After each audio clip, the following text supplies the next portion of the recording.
So hello friends, welcome to this channel Edify of Ashish, and here we are talking about the plant physiology and biochemistry. MSc botany fourth semester का ये second paper है जिसके बारे में हम बात करेंगे. ओके, हम यहाँ पर दो टर्म के बारे में बात करेंगे, signal transduction and secondary metabolite. बहुत ही इंपॉर्टेंट टर्म है, आपको समझ में आना चाहिए क्योंकि इन टर्म से बहुत ज्यादा क्वेश्चन बनेंगे. Okay, so before starting the lecture, ये जो कंटेंट है वो यूनिवर्सिटी का कंटेंट है और कुछ हमारा कंटेंट भी इसमें जुड़ा हुआ है, हमने खुद ही यहाँ पर टाइपिंग करके बनाया हुआ है. So if anyone claim for it, you need to concern that it is for the purpose of study के लिए उठाया हमने. So okay, let's start. हमने देखा था प्रीवियस पेपर में ये पता चला कि पहला ही क्वेश्चन या दूसरा क्वेश्चन ही पूछा गया था, who is the father of plant pathology. आपने फर्स्ट पेपर दिया होगा, तो इसमें भी हम वो वाली गलती नहीं करेंगे. यहाँ पर भी पूछा जा सकता है कि who is the father of plant physiology. तो प्लांट फिजियोलॉजी के जो फादर हैं वो हैं आपके जे वी शच,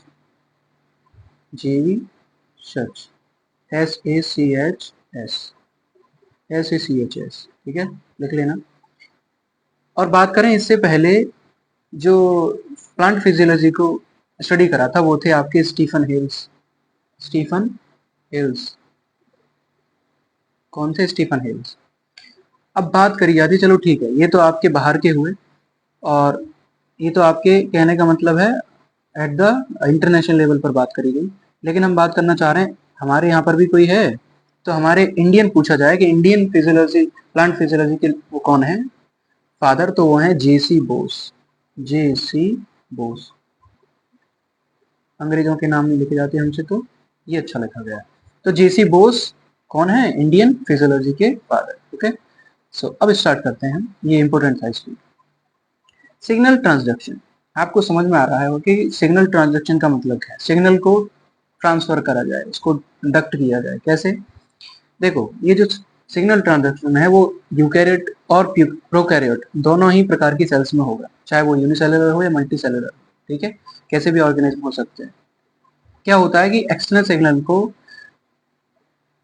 इंटरनल सिग्नल्स में ट्रांसफर करा जाता है, चाहे वो इंट्रा हो इंटरसेलुलर हो. ठीक है, केमिकल सिग्नल से अचीव करा जाता है, सेल कम्युनिकेशन होता है. Signal transduction is process by which is a chemical और physical signal is transmitted through a cell as a series of molecular event. बिल्कुल मॉलिक्यूलर इवेंट के थ्रू चलता है, फर्स्ट सेल से दूसरी सेल में. देन आपके जो सिग्नल्स हैं वो ट्रांसफर होते रहते हैं, ट्रांसमिट होते रहते हैं. इसमें कौन कौन से इवेंट होंगे? जैसे प्रोटीन फॉस्फोराइलेशन होता है, कैटालाइज बाय प्रोटीन काइनेज का बहुत यूज करा जाता है. अभी आपको ये डेफिनेशन अच्छी तरह से क्लियर होने वाली है क्योंकि आगे हमने बहुत अच्छा इनपुट लिखा है इसमें. ठीक है, इसमें इन्वॉल्व कौन रहता है? सेकेंडरी मैसेंजर्स इसमें आपके इन्वॉल्व होते हैं और बाद में आपको अल्टीमेट रिजल्ट मिलता है सेलुलर रिस्पॉन्स का. ठीक है, इसमें टाइप दे दिया है कि स्पेसिफिक और सेंसिटिव में क्या है. कॉम्प्लीमेंट्री बिटवीन सिग्नल और रिसेप्टर के बीच में स्पेसिफिक बॉन्ड दिखाया गया है. Sensitive, high affinity between receptor and signal molecule. कहने का मतलब है जो प्रोसेस चलता है वो इस प्रकार से चलता है कि रिसेप्टर होगा और सिग्नल मॉलिक्यूल के बीच में वो आके उसको रिसेप्ट करेगा. Reaction of receptor ligand and interaction, उनका इंटरेक्शन होगा. फिर डाउन स्ट्रीम एंजाइम्स को वो नीचे ले जाएगा. ठीक है, डाउन स्ट्रीम एंजाइम को वो एक्टिवेट करेगा. ओके, सो यहाँ पर पढ़ते हैं इंटीग्रेशन कोऑर्डिनेशन कैसे होता है. डिस्पाइट रिसीविंग मल्टीपल सिग्नल, मतलब इतने सारे सिग्नल्स को रिसीव करने के बजाय the system produce a unified response that maintain. System जो है वो प्रोड्यूस करता है एक ही प्रकार का एक रिस्पॉन्स, मेंटेन होमियोस्टेसिस. होमियोस्टेसिस जानते हैं? होमियोस्टेसिस ऐसा होता है जब ऑर्गेनिज्म में सभी चीजें इक्विलिब्रियम में होती हैं. इक्विलिब्रियम मतलब समान चीजें होती हैं. मेंटेन टेम्परेचर होता है, मेंटेन बायोलॉजिकल और फिजिकल वो चीजें हो जाती है. बायोलॉजिकल आपके जो एक्टिविटीज हैं वो सिमिलर हो जाती है. आई बात समझ में? मतलब इक्विलिब्रियम में हर एक चीज है, हर एक प्रोसेस का हो जाना in the organism, in an organism. Okay okay, इसे पढ़िए, ये बहुत इंपॉर्टेंट है. इससे ही आपको समझ में आना है what is the signal transduction actually. तो signal transduction is the process by which cells convert external signal to internal cellular responses. होता क्या है कि सेल्स क्या करती हैं? बाहर के सिग्नल्स को अंदर ले जाती हैं इंटरनल सेलुलर रिस्पॉन्सेज में, मतलब उनको बाहर के जो सिग्नल्स हैं उनको अंदर ले जाती हैं। इसका कैसे यूज होता है, ये यूज करती हैं जी प्रोटीन कपल रिसेप्टर का, जीपीसीआर का। ठीक है, जीपीसीआर का यूज कैसे करा जाता है, GPCR are a major type of cell surface receptor. Question पूछा जा सकता है कि which is the main surface receptor, तो GPCR. GPCR are a major type of cell surface receptor. क्या करते हैं, सेल सरफेस रिसेप्टर का मतलब बाहर से जो सिग्नल आएगा उसको रिसेप्ट कर लेगा। That transmit signal using G protein. क्या करता है जीपीसीआर, सिग्नल को ट्रांसमिट करता है जी प्रोटीन का यूज करके, जी प्रोटीन का यूज करके। Okay, which can activate the downstream effectors. वो क्या कर देता है, अंदर के जो इफेक्टर हैं डाउनस्ट्रीम इफेक्टर को एक्टिवेट कर देता है। कौन, G protein. By GPCR, by using G protein it activates क्या, डाउनस्ट्रीम इफेक्टर्स। समझ में आया होगा, कौन एक्टिवेट करता है, कौन से डाउनस्ट्रीम इफेक्टर हैं, जैसे कि एडिनिलिन साइक्लेज है और फॉस्फोलाइपेज है। ठीक है, एडिनिलिन साइक्लेज और फॉस्फोलाइपेज इंपॉर्टेंट है कि डाउनस्ट्रीम इफेक्टर्स कौन कौन से हैं, तो यही पूछे जाएंगे, एडिनिलिन और साइक्लेज और फॉस्फोलाइपेज।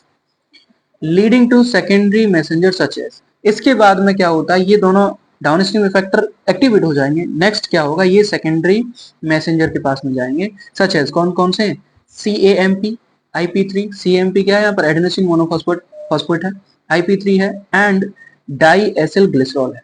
क्या है, डाई एसिल ग्लिसरॉल है। आगे क्या होता है, these secondary messenger then trigger cellular responses. ये जो सेकेंडरी मैसेंजर हैं फिर आगे ट्रिगर करते हैं क्या, सेलुलर रिस्पॉन्सेज को, मतलब आगे सेलुलर रिस्पॉन्स को आगे बढ़ाते हैं। ओके, समझ में आया होगा। 1 minute. So through protein kinase, मतलब प्रोटीन काइनेज का यूज करके ये क्या करते हैं, सेलुलर रिस्पॉन्स को आगे बढ़ाते हैं।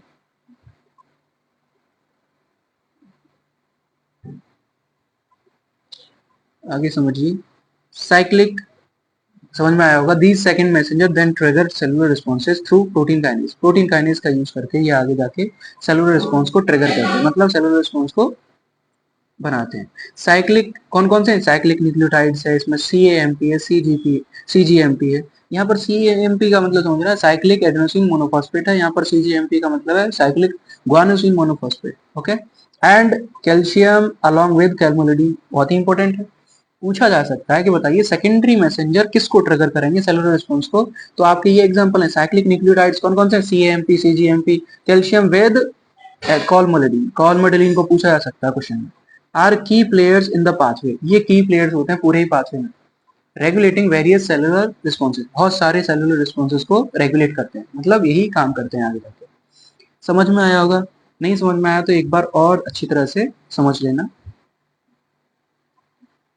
कंपोनेंट्स ऑफ सिग्नल ट्रांसडक्शन, ज्यादा उसको ब्रॉड तरीके से नहीं समझेंगे, इजी तरीके से समझेंगे। Okay, both plants and animals have similar transduction component.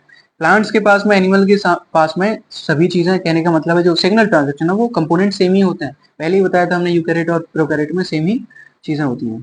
होगा क्या, समझिए, पहले 3 चीजें समझ लेते हैं। देखो, इसको समझते हैं, होगा क्या, first, second, third and fourth, ये 4 चीजें इसमें इन्वॉल्व होंगी। सिग्नल मॉलिक्यूल होंगे, उनमें लिगेंड्स होंगे, एक्स्ट्रा मैसेंजर्स होंगे, एक्स्ट्रा सेलुलर, प्राइमरी मैसेंजर होंगे, रिसेप्टर आएगा, सेकेंडरी मैसेंजर आएगा, और डाउन स्ट्रीम रिस्पॉन्स एलिमेंट्स होंगे। और डाउन स्ट्रीम रिस्पॉन्स किसको करेंगे, सेकेंडरी, आपके मैसेंजर को, सेकेंडरी मैसेंजर किसको कर देंगे, सेलुलर रिस्पॉन्स कर देंगे। आपने पीछे डेफिनेशन में पढ़ लिया है ये। ठीक है, अब इसको समझते हैं। देखो, सिग्नलिंग मॉलिक्यूल है, ये गया, ठीक है, ये फ्लूइड है, ये जो रिसेप्टर था, सरफेस रिसेप्टर था, मतलब जीपीसीआर बोल दो इसको, GPCR are the main surface receptor, GPCR था ये। ठीक है, और जीपीसीआर है, इसने रिसेप्ट कर लिया और इसने आगे इंफॉर्मेशन को आगे बढ़ाया। ये प्लाज्मा मेम्ब्रेन है, यहाँ पर प्लाज्मा मेम्ब्रेन के थ्रू जाएंगे। ट्रांसडक्शन हुआ यहाँ पर, मीन्स जो सेलुलर रिस्पॉन्स है वो आगे जाके बढ़ता है।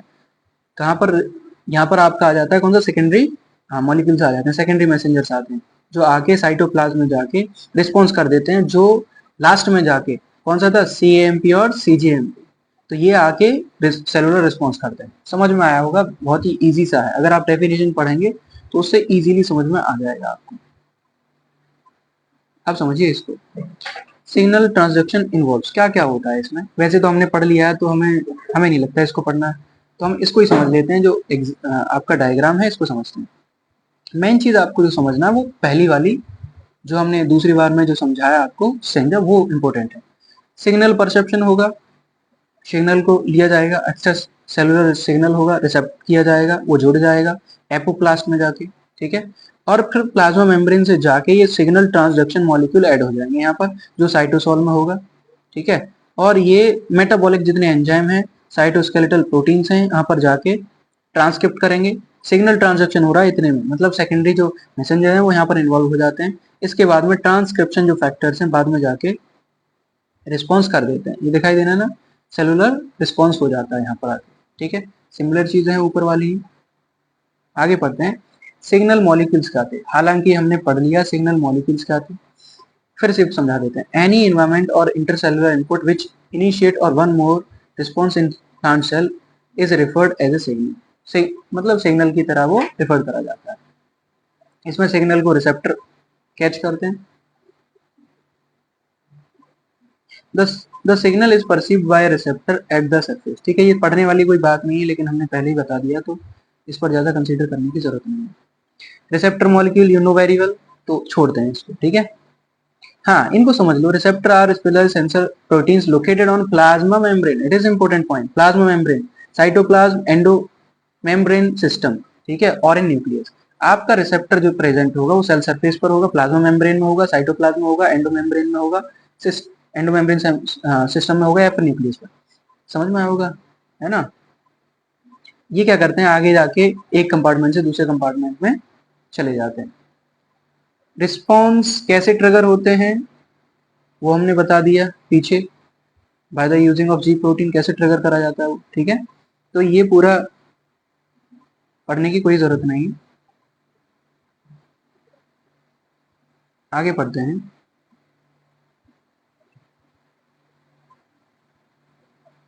इसको समझ लीजिए।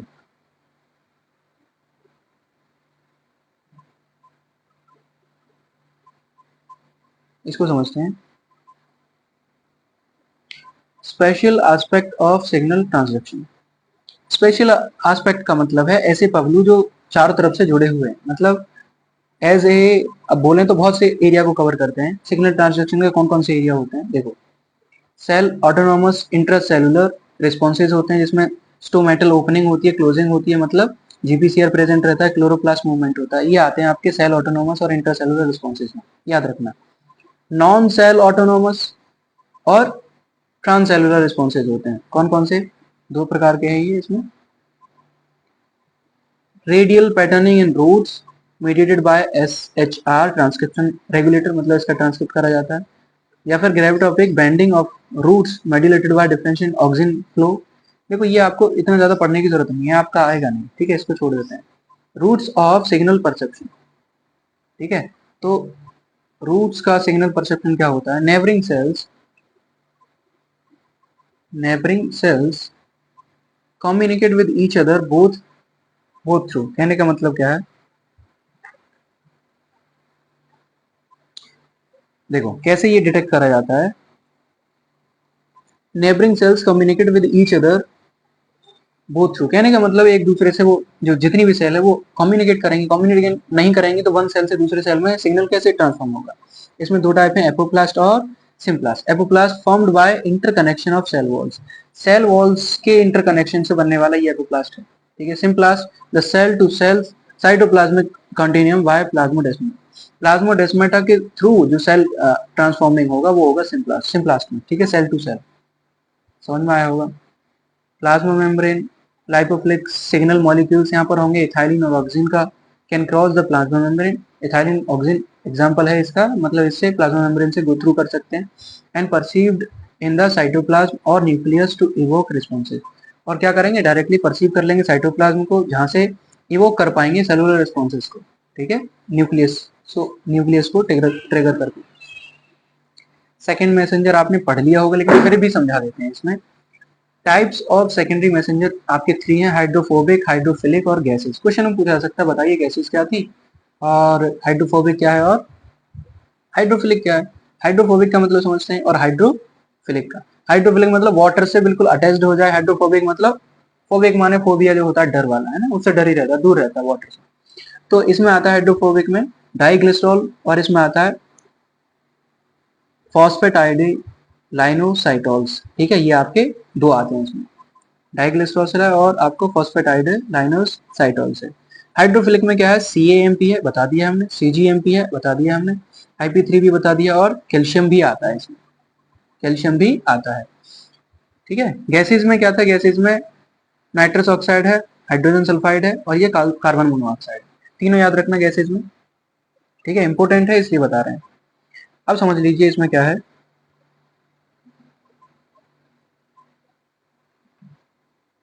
देखो, सेकेंडरी मैसेंजर आर इंटरसेलुलर, ये तो सीधी सी बात है, सेकेंडरी मैसेंजर कौन है, इंटरसेलुलर है। Diffusible small molecules ions which are rapidly synthesised और रिलीज ट्रांजिएंटली, मतलब ट्रांजिएंटली का मतलब है बहुत ही कम समय के लिए ये रिलीज हो पाते हैं। Concentrated pulse following signal perception, जैसे कि हमारे पास में सिग्नलिंग एक्टिविटी के लिए रिसेप्टर जो टारगेट सिग्नलिंग प्रोटीन है वो कौन कौन सी है, CGMP है ना, ग्वानिसिन मोनोफॉस्फेट है, नाइट्रिक ऑक्साइड है, कैल्शियम है, लिपिड सिग्नल मॉलिक्यूल है, तो ये आपको पढ़ना है यहाँ पर। CGMP की बात कर लेते हैं, इंपोर्टेंट है ना। ग्वानाशीन 3, ये आपको 3 days 5 days ये आपको याद रखना है। Cyclic phosphate, guanosine cyclic phosphate, cyclic है, साइक्लिक ग्वानाशीन मोनोफॉस्फेट बता दिया था हमने, is a nucleotide consisting of 3 functional group, 3 functional group होते हैं CGMP के पास, पूछा जा सकता है how many of groups CGMP है, ठीक है, ये पूछा जा सकता है। तो एक शुगर होती है, एक नाइट्रोजिनस बेस होगा इसमें, ग्वानिन वाला, ठीक है, नाइट्रोजिनस बेस है, हमने पढ़ा अच्छी तरह से, और अ सिंगल फॉस्फेट ग्रुप होता है, तीन होती है, तीन आपके इसमें चेन मिलेंगे, फंक्शनल ग्रुप मिलेंगे, एक शुगर, नाइट्रोजिनस बेस और सिग्नल फॉस्फेट ग्रुप, क्या बनाते हैं वो साइक्लिक बॉन्ड बना लेते हैं। It is made up of from GTP, guanosine triphosphate है ना, GTP in reaction catalyzed by enzyme guanyl cyclase के द्वारा ये कैटेलाइज करा जाता है, and degraded by photo phosphodiesterase, it is different from GMP non cyclic, ये GMP से डिफरेंट होता है GTP, ठीक है। इन एनिमल्स, एनिमल्स में साइक्लिक मिलता है, ठीक है, इसमें नॉन साइक्लिक है। CGMP can act as cyclic, GMP is an important second messenger signaling molecules involve process including smooth muscle contraction और फोटो ट्रांसडक्शन इन आई ब्लड वेसल्स। कहने का मतलब एनिमल का है, एनिमल का हमारे में आएगा नहीं, तो just leave it. CGMP in plants में क्या है, CGMP is present in plant tissue, इसमें प्रेजेंट होगा प्लांट टिश्यू में, but it roles G protein cascade in plants is still controversial, मतलब जो G प्रोटीन जो कास्केड है इसका जो अभी भी, कहने का मतलब इसका जो रोल है वो भी कंट्रोवर्शियल है, मतलब इसको जाना नहीं गया अच्छी तरह से, इसके बीच में डिबेट होता रहता है, कहने का मतलब ये। In plants CGMP has been integrated as a secondary messenger, plants में CGMP को सेकेंडरी मैसेंजर माना गया, सेकंड मैसेंजर, ये तो हमने बात कर ली थी ना, बताया था आपको। आगे क्या है, in the responses phytochrome and gibberellin, gibberellin second messenger क्या करेगा, in the responses of phytochrome और जिब्रेलिन के केस में इसको सेकेंडरी मैसेंजर में पहुंचाएगा वो। सम कीज जीन्स कौन कौन से हैं, जैसे ग्वानिलेट है ना, ग्वानिल लेट है, साइक्लेज, ग्वानिल लेट और साइक्लेज है, have not been identify in plant genomes, उनको आइडेंटिफाई नहीं करा गया। CGMP level are vanishingly small in plants, कम होता है। Studying with inhibitors have implicated CGMP as a second messenger, ठीक है, इतना ही पढ़िए इसमें। अच्छा, इसका रोल लिख लीजिए, a role of CGMP in phytochrome signalling although controversial remains in possibly phytochrome is now known to be protein kinase. Possibility phytochrome is, जो फाइटोक्रोम है वो जाना जाता है प्रोटीन काइनेज की तरह से, जिसमें सेरीन थ्रेओनीन आता है, सल्फर का वो है, आपको ध्यान रखना चाहिए, थ्रेओनीन क्या है, सल्फर का इसमें ग्रुप रहता है। Gibberellin has been reported as a cause a transient rise in CGMP level in barley aleurone, मतलब जौ होता है उसमें जिब्रेलिन का यूज देखा गया कि वो उसको ट्रिगर करता है, आगे बढ़ा देता है, उसका राइज बढ़ा देता है CGMP का, ठीक है, ये पढ़ लिया है, ठीक है। अब इसको पढ़ लीजिए, सेकेंडरी मेटाबॉलाइट्स इंपोर्टेंट है, सेकेंडरी से समझ में आ रहा होगा कि सेकेंडरी ही होना, सेकेंडरी होना। कैसे? Secondary metabolites are chemical compounds produce by organism. ये केमिकल कंपाउंड है, किसके द्वारा? ऑर्गेनिज्म से निकलेंगे। लाइक किससे? जैसे प्लांट है, फंजाई है और बैक्टीरिया है, इन तीनों से ही निकलते हैं। ठीक है। That are not directly involve in their basic growth. Basic growth में कभी भी सेकेंडरी मेटाबोलाइट्स इन्वॉल्व नहीं होते हैं। बेसिक ग्रोथ क्या होगी? डेवलपमेंट होगा, रिप्रोडक्शन होगा। While not essential for basic survival, जो किसके लिए जरूरत नहीं? वाइल नॉट एसेंशियल फॉर, जब जरूरत नहीं होती है बेसिक सर्वाइवल के लिए, they often play important role in ecological interaction. वो बहुत बड़ा रोल निभाते हैं इकोलॉजिकल इंटरेक्शन में। समझ में आ रहा है? इकोलॉजी मतलब परितंत्र, एनवायरमेंट में। सच एज डिफेंस में इंपॉर्टेंट रोल निभाएंगे, कंपटीशन और कम्युनिकेशन में। समझ में आई होगी, छोटी सी बात है इतनी सी। अब समझते हैं इसको। इन 1891 जर्मन बायोकेमिस्ट थे, उन्होंने, कौन है? अल्ब्रेट कौशल। अल्ब्रेट कौशल है ना, CST साइलेंट है यहाँ पर। अल्ब्रेट कौशल प्रपोज दैट मेटाबोलाइट्स, मतलब मेटाबोलाइट्स के बारे में इन्होंने बताया था। क्वेश्चन पूछा जाए तो बता देना कि अल्ब्रेट कौशल है, उन्होंने सेकेंडरी मेटाबोलाइट के बारे में बताया। Involve in basic process of cell such as growth, मतलब उन्होंने बताया था कि मेटाबोलाइट जो है ना वो इन्वॉल्व होते हैं, such as growth, development and reproduction are primary metabolite. इन्होंने प्राइमरी मेटाबोलाइट्स के बारे में बताया था कि वो ग्रोथ, डेवलपमेंट में, रिप्रोडक्शन में इन्वॉल्व होते हैं। The pathways production them producing them constitutes primary metabolism. It is indispensable for survival. मतलब सर्वाइवल के लिए तो ये बहुत जरूरी होता है क्या? प्राइमरी मेटाबोलाइट्स का इन्वॉल्व होना, because without primary metabolites the plants can not survive. ये उन्होंने बताया था। ये बात, पहली बात खत्म हो गई। फॉर इंस्टांस, एक एग्जाम्पल दे रखा है, plant reduce carbon dioxide in presence of sunlight. Reduce कर देता कार्बन डाइऑक्साइड को सनलाइट की प्रेजेंस में, टू सिंथेसाइज कार्बोहाइड्रेट। कार्बोहाइड्रेट को सिंथेसाइज करने के लिए, उसको क्या करने के लिए? कंजप्ट करने के लिए। द लेटर, और बाद में, utilise the provide energy and carbon skeleton for other biomolecules. कहने का मतलब बाद में जो एनर्जी मिल रही है उसका यूज करता है। इंपोर्टेंट है ये जो आपका ब्लू में दे रखा है। ऑन द अदर हैंड, और इसके बाद, metabolites that are not essential for performing basic function. ऐसे मेटाबोलाइट जो बेसिक परफॉर्म नहीं करते, बेसिक परफॉर्मिंग के लिए जरूरत ही नहीं है, उनके फंक्शन ही नहीं है बेसिक के लिए। और प्लांट में जो पहले फंक्शन होते हैं उनमें जरूरत नहीं पड़ती है। And are less general importance, मतलब उनकी महत्वता इस प्राइमरी फंक्शन में कम होती है। Although extremely diverse among plant, बहुत सारे जो प्लांट्स हैं were called secondary specialise metabolite. बाद में इनको सेकेंडरी स्पेशलाइज मेटाबोलाइट्स बोला जाता है। बोला किस लिए जाता है? क्योंकि ये फर्स्ट सर्वाइवल रेट में प्रेजेंट नहीं होते। दे वर बिलीव, इनको माना जाता है बाय प्रोडक्ट। इन्हें माना जाता है कि बाय प्रोडक्ट है वेस्टेज ऑफ प्राइमरी मेटाबॉलिज्म। मतलब प्राइमरी मेटाबॉलिज्म का वेस्टेज हो जाता है, देन सेकेंडरी मेटाबोलाइट इन्वॉल्व होता है ना। मतलब एक खत्म हो जाएगा, दूसरा स्टार्ट होगा। दे आर सिंथेसाइज, जैसे कि हम पिछले में पढ़ रहे थे ना सिग्नल ट्रांसडक्शन में, कि पहला रिसेप्टर आएगा, GPCR आएगा, उसको देगा, फिर आगे जाके डाउन स्ट्रीम जो मैसेंजर्स हैं उनको, इफेक्टर्स हैं उनको एक्टिवेट कर देगा। वैसा ही कुछ समझिए कि प्राइमरी मेटाबोलाइट्स था और वो जैसे ही वेस्टेज हुआ और उसके बाद में सेकेंडरी मेटाबोलाइट इवॉल्व हो गया। The synthesis from precursor derived from the primary metabolism. Many of them are also medically active phytochemicals. ठीक है, कहने का मतलब इनको सिंथेसाइज करा जाता है from the process derive from the primary metabolism. Primary metabolism से इनको डेरिव करा जाता है। We shall now describe the three major classes of secondary metabolites. Secondary metabolites की थ्री मेजर क्लासेस हैं, इनको हम पढ़ेंगे जरूर क्योंकि ये जरूरी है एग्जाम के लिए। ओके, सो हम पढ़ने वाले हैं इसमें तीन आपके मेजर क्या है क्लासेस हैं, terpenoids, alkaloids and phenolics. Terpenoids टर्पिन नहीं है, ठीक है, टर्पिनॉइड्स हैं। Terpenoids, alkaloids and phenolics.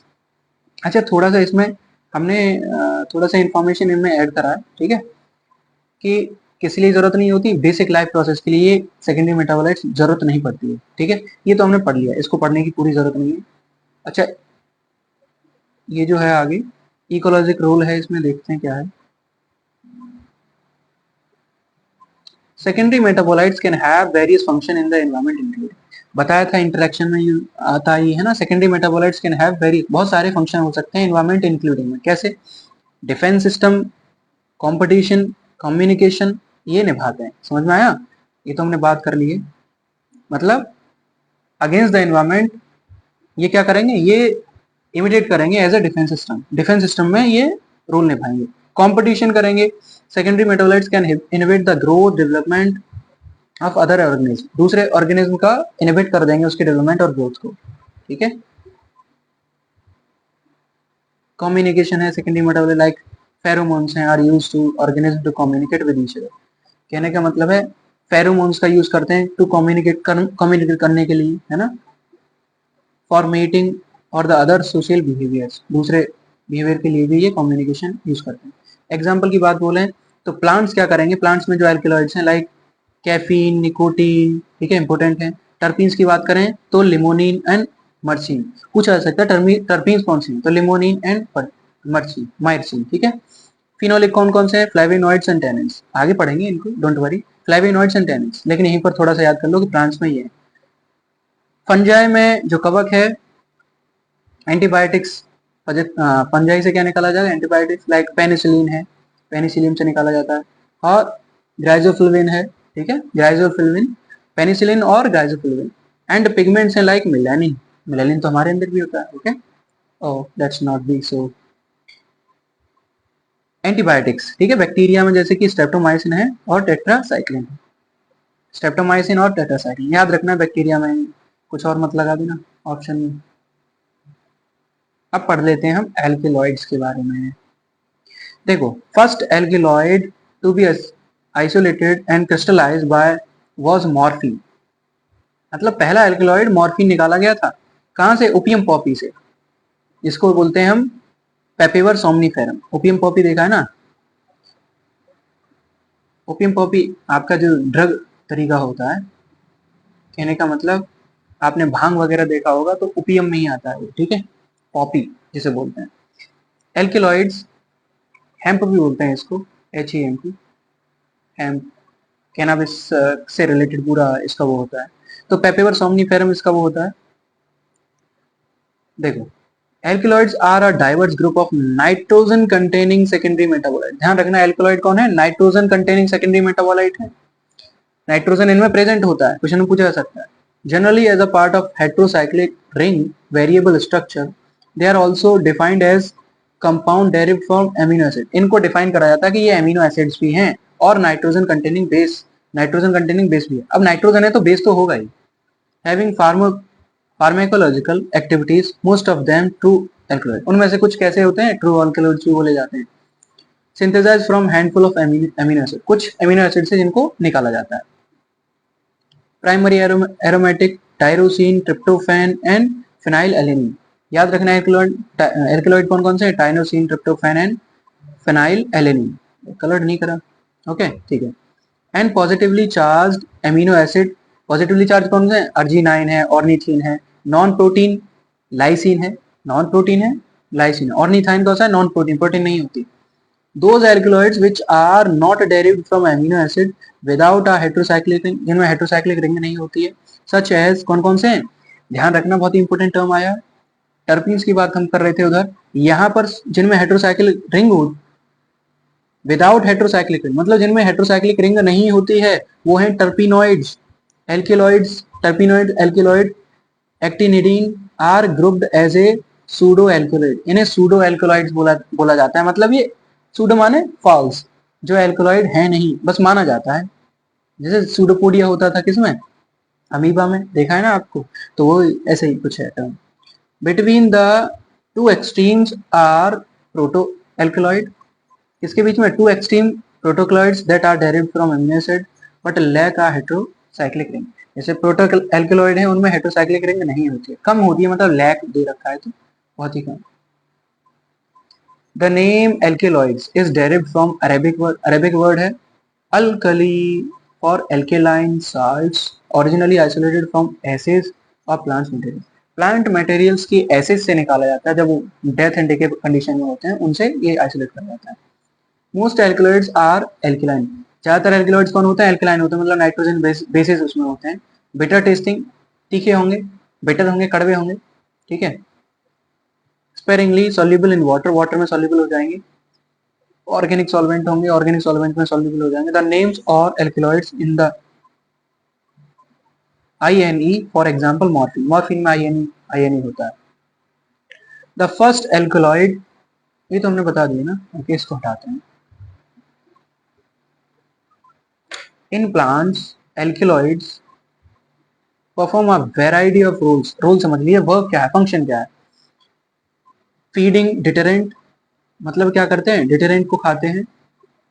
Anti microbial defence, anti microbial defence में ये प्रेजेंट होते हैं। Poisons and germination inhibitors, germination को क्या करते हैं, इनहिबिटर्स करते हैं, उन्हें इनहिबिट करते हैं, ठीक है, रोकते हैं। ओके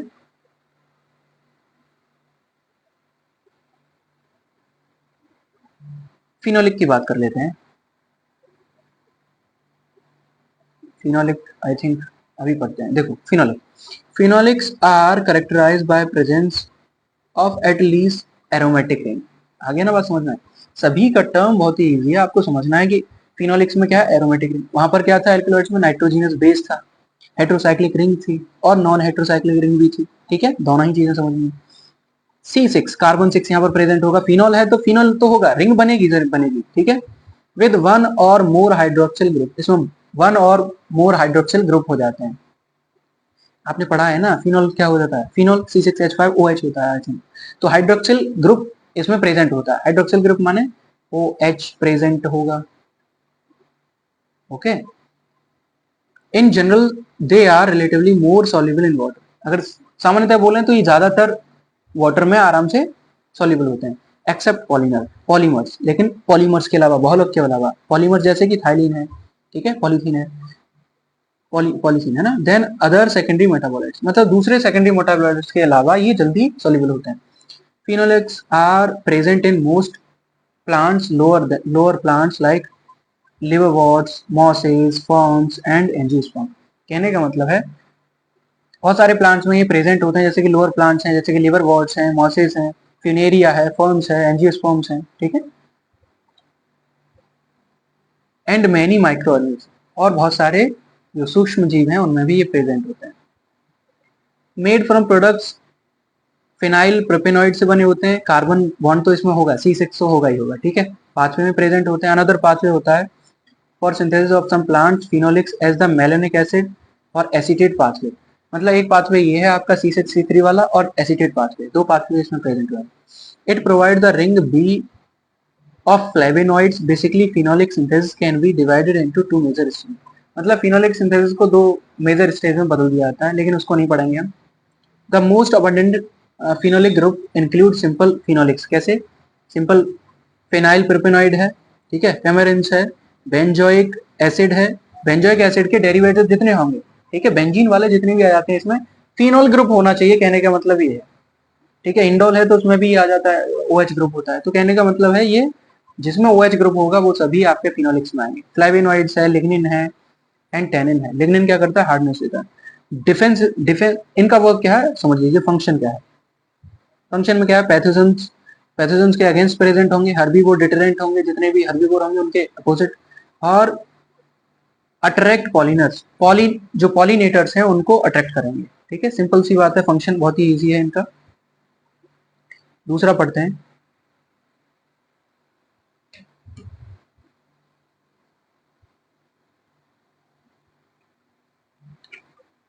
ये तो हमने पढ़ लिया। अब बात करते हैं टर्पिनॉइड की, इजी है terpenoids. Terpenoids represent the largest extremely diverse group of secondary metabolite, मतलब सेकेंडरी मेटाबोलाइट का सबसे बड़ा ये ग्रुप बोला जाता है, ठीक है, secondary metabolite in plants belong to a class of non saponifiable lipids. जो नॉन सेपेनोफाइबल लिपिड्स हैं उनमें ये प्रेजेंट होगा, ठीक है। They are originally obtain from terpene, turpentine oil, कहने का मतलब टर्पेंटाइन ऑयल से ही निकाला जाता है, टर्पिनॉइड्स हैं तो टर्पेंटिन ऑयल से निकाला जाएगा, ठीक है। तारपीन का तेल जो होता है, टर्पेंटाइन हिंदी समझ लो। Produce from steam distillation, steam distillation से प्रोड्यूस करा जाता है, और प्लांट ओलेरेजिन्स, ठीक है, ओलियोरेजिन जो ऑयल है वहां से निकाला जाता है। प्राइमरी कॉनिफर जैसे कि पाइन्स है, हेंस द नेम, इनको नाम रखा गया टर्पिनॉइड्स, है ना, टर्पिन से निकाला जाए और ऑयल से निकाला जाए, हो गया काम खत्म। Turpentine oil is a mixture of terpenes, alpha pinene और बीटा पाइनिन, ठीक है, लिमोनिन और कैम्फीन इसमें प्रेजेंट होता है। And terpenoid such as anethole, an is camphor, camphor क्या है, कैम्फर नहीं जानते आप, कपूर, ठीक है, कैम्फोरा स्पीसीज से रिलेटेड होगा इसका botanical name. The two names terpene and terpenoids are not interchangeable, ये कभी इंटरचेंजेबल नहीं होते, तुम कर दो इनको इंटरचेंजेबल, डिफरेंट है दोनों। The former are hydrocarbons and latter are oxygen containing analogues of terpenes, मतलब जो पहले का है वो हाइड्रोकार्बन से जुड़ा हुआ है, एंड लेटर बाद वाला टर्पीनॉइड्स है, कंटेनिंग एनालॉग्स ऑफ टर्पीन्स, वो टर्पीन्स का ही एनालॉग है टर्पीनॉइड्स, ठीक है। ऑल, ये समझो इंपॉर्टेंट है, जो ग्रीन है वो इंपॉर्टेंट हमने लिखा है, क्या है, all isoprenes are made up of one और मोर आइसोप्रीन यूनिट, मतलब जितने भी आइसोप्रीनॉइड्स हैं वो वन और मोर आइसोप्रीन यूनिट से बनेंगे, ठीक है। द कॉम्प्लेक्स टर्पीनॉइड्स, जो सबसे ज्यादा टफ टर्पीनॉइड्स है, are assembled by joint isoprene unit using specific transferase and then modified, जो टर्पीनॉइड्स बनेगा वो बहुत सारे जॉइनिंग आइसोप्रीन से मिलकर बनेगा और एक यूजिंग स्पेसिफिक ट्रांसफरेज एंजाइम के द्वारा ये मॉडिफाइड होगा। इन 1987 ओटो वैलक ने क्या किया था, एक बायोकेमिस्ट थे जर्मन, रिकॉग्नाइज करा था कि unit of all naturally occurring terpenoids is isoprene, कि टर्पीनॉइड्स जितने भी होते हैं वो आइसोप्रीन ही होते हैं, उन्होंने ये बताया था। देखो ये इंपॉर्टेंट है, आपको याद कर लेना है क्लासिफिकेशन ऑफ टर्पीनॉइड्स, क्योंकि ये जो आपके लेक्चरर हैं उन्होंने भी बताया होगा और हमारी मैम भी बोलती थी कि ये जरूर आएगा, तो लेट्स रीड, देखते हैं। कहने का मतलब नंबर ऑफ आइसोप्रीन बताना, सबसे पहले टर्पीनॉइड्स में, टर्पीनॉइड्स जो होगा चेन ऑफ आइसोप्रीन का होगा, ये बात क्लियर हो जानी चाहिए। हेमीटर्पीन में कितने आइसोप्रीन होते हैं, तो 1 होता है, आई बात समझ। मोनोटर्पीन, मोनोटर्पीन का मतलब हालांकि एक होता है, but in the case of isoprene आप बोलेंगे यहाँ पर हेमीटर्पीन में एक होता है, मोनोटर्पीन में दो आइसोप्रीन, ठीक है। जैसे कि मीथेन होता है तो मीथेन में आपका कार्बन 1 होता है, जैसे ही आपका किस में आता है एथेन, तो एथेन में 1 होता है वहां पर कार्बन, यहाँ पर इथेन में 2 हो जाते हैं। केमिस्ट्री में नहीं जा रहे, चलो इसको पढ़ लेते हैं। यह है सेस्क्वाटर्पीन, 3 होते हैं, सेस्क्वाटर्पीन में 3 आपके आइसोप्रीन होंगे, डाइटर्पीन में 4, सेस्टर्पीन में 5, वो सेस्क्वाटर्पीन था, ये सेस्टर्पीन है ओनली, 5 रेयर मिलता है ये। ट्राइटर्पीन 6 मिलेंगे, इसमें 6 आइसोप्रीन। टेट्राटर्पीन में 8, टेट्रा का मतलब अपोजिट होता 4 है लेकिन डबल कर दिया है ना। पॉलीटर्पीन वेरी लार्ज, बहुत बड़ा हो जाता है। मेरोटर्पीन में वेरिएबल आ जाते हैं, मतलब अलग अलग तरीके से जुड़ते हैं, ठीक है। ये बात समझ में आई होगी, ये आपको समझ में आ जाना चाहिए क्योंकि ये चार्ट बहुत ही इंपॉर्टेंट है, you need to understand it, है ना। ये आप राइट डाउन कर लेना अपने नोट्स पर, ओके। अगर आपको ये कहीं पर भी अगर प्रॉब्लम आई है तो इंपॉर्टेंट पॉइंट्स हैं उनको एक बार अच्छी तरह से समझ लेना, क्योंकि यही आपका इंपॉर्टेंट है बहुत ही ज्यादा, ये आपको क्वेश्चन जरूर आएगा, पूछा जाएगा, ओके। ट्राई कर लीजिए इसको दोबारा से देखने का, ओके, थैंक यू।